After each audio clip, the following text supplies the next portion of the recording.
All right, so buckle up, everybody, because today we're taking a deep dive into ancient China. Yeah, ancient China. We're going to be looking at, Great. myths and legends. Fascinating stuff. And specifically, we have a written retelling of one very interesting legend. Oh, really? It's the legend of the Lingou and the Ku瓠gourd. Okay. And it's so vivid, the imagery in this. It's got everything, Oh, yeah. mythical creatures, powerful artifacts, Oh, wow. good versus evil, I like it. and all within, this really unique Yeah. Chinese context. So this is more than just like a cool story, right? This Right. is like, this gives us insight into how the ancient Chinese Yes. viewed their world and their place in it and like Yeah. the forces at play, No, And, like, exactly. it's a window into their whole worldview. Yeah, so the story started out Okay. at the dawn of time, Right. when the world was young. Okay. And right at the center of it all is this Yeah. creature called the Lingou. Oh, I've heard of this. Have you heard of this? I've heard the name. Yeah. Yeah. It's a remarkable creature. It really is. Okay. It's part Quilin, Oh, wow. which is, this mythical beast in Chinese Right. mythology that symbolizes good fortune, Mm-hmm. benevolent beast. But it's also part dog. Okay. It has dragon scales. Whoa. It has a phoenix tail. Wow, that's a lot. And it radiates 7 colors. That's pretty impressive. This is quite a creature. I mean, Yeah, you don't see that every day. You don't see that every day. So, each one of those elements, right? Yes. The Quilin, the dragon, the phoenix, all of those Yeah. have such deep meaning. Absolutely. Symbolic meaning in Chinese, mythology. And they Awesome. represent things like auspiciousness Right. and power and harmony, Exactly. which the Lingou, embodies all of that, Yes. making it, such a formidable guardian figure. Okay, so that's where it gets really interesting. Right. Because this Lingou, its origin story, Yeah. is that it was born from, get this, Okay. a leftover stone Oh, wow. from when the goddess Niwa repaired the sky. Oh, that's important. Okay.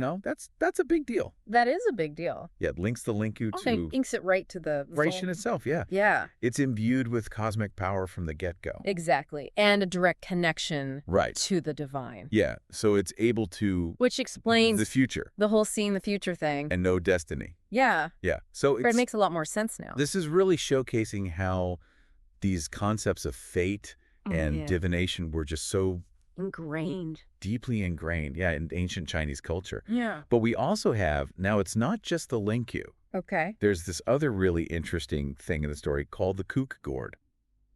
I was wondering about that gourd. And this is not just any gourd. I figured. This is described as a green gourd covered in vines. Hmm. Okay. That glows under the full moon. Oh, so there's something special about this gourd. Yeah, yeah. And So gourds in Chinese culture, right. they often, symbolize potential Right. abundance. But this one, Right. this Ku瓠, it's like otherworldly. Right, exactly. You said it glowed. It glows. So this points to something even greater, like Yeah. a vast space inside, Right. maybe even a whole universe in there. Yeah, yeah. So then Oak enters the hero of our story, Okay, a fisherman a fisherman. named Panming, Okay. and he receives a celestial message, Oh, wow. basically revealing the gourd Okay. and how important this gourd is All right. to saving the world. So this is like a classic hero's journey then, huh? Yeah, this is the classic hero's journey. Okay. So Panming is basically called upon to embark on this Yeah. extraordinary quest, Yeah. and he shows incredible bravery setting out Yeah. to find the Lingou Mm-hmm. and this gourd because he understands, The fate of the world yeah, rests on his shoulders. high stakes. High stakes. Of course, though, it can't be that easy, can it? Of course not, no. Gotta be some conflict. Of course there's conflict. Okay. We have the Northern Demon Lord Oh. who wants this gourd Oh, no. for his own selfish gain. Right, to wreak havoc. Yeah, so he sends out his minions Okay. to seize it. Of course. And that leads to this three-day 3 days.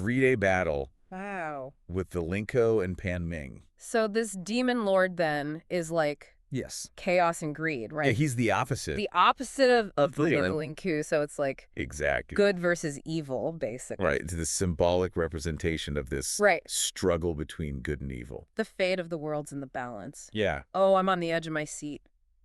So this is where it gets Okay. really interesting. Okay. Okay, so the climax of the story, Mm-hmm. just as our heroes Yeah. are exhausted, worn out from this 3-day battle, Right. the Ku瓠 Okay. begins to shine. Oh, wow. And it unleashes this power and sucks all the demons inside. No. And then the heavens themselves respond with signs of approval. Wow. So this is like a cosmic significance. Yeah. This is a big victory. Okay. So the gourd then is like a tool for cosmic balance. Right. Bringing back order. That's huge in Chinese cosmology, right? Yeah. That idea of order. So absolutely. The gourd's like crucial to achieving that balance. Okay. So what happens next? Yeah. The gourd, now that it's done what it needed to do, it ascends to the heavens. Oh, wow. Summoned by the Jade Emperor. Oh, of course. Who is the, yeah, the supreme deity. Supreme deity. Yeah. To maintain order throughout the cosmos. Makes sense. And Panming, for his bravery, is promised great rewards. Well-deserved, right? Yes. Very well-deserved. He saved the world. Save the world, right? What about the Lingou? So the Lingou remains as a guardian of this now peaceful place. Well, Pankushan. Which was named after Panming, of course. Right. Our hero. Right. So the locals then. They're so inspired. They're pretty inspired, huh? They're so inspired by all this. They must be. They build a temple. Dedicated to the Lingou. And the Ku瓠. So you can see how this story really had an impact. Oh, yeah. A lasting impact. A lasting impact, yeah. On their culture. On their culture and their beliefs. Yeah. And here's another interesting little detail. Okay. It said that those with pure hearts can still see the Lingou. Oh, really? On the mountaintop. Oh, wow. Especially during a full moon. So there's like this enduring protection guidance for those who are worthy. Exactly. Oh, it's really cool. So, I mean, this legend really resonates. Right. Even today. Yeah. It reminds us of how powerful stories are. Yeah.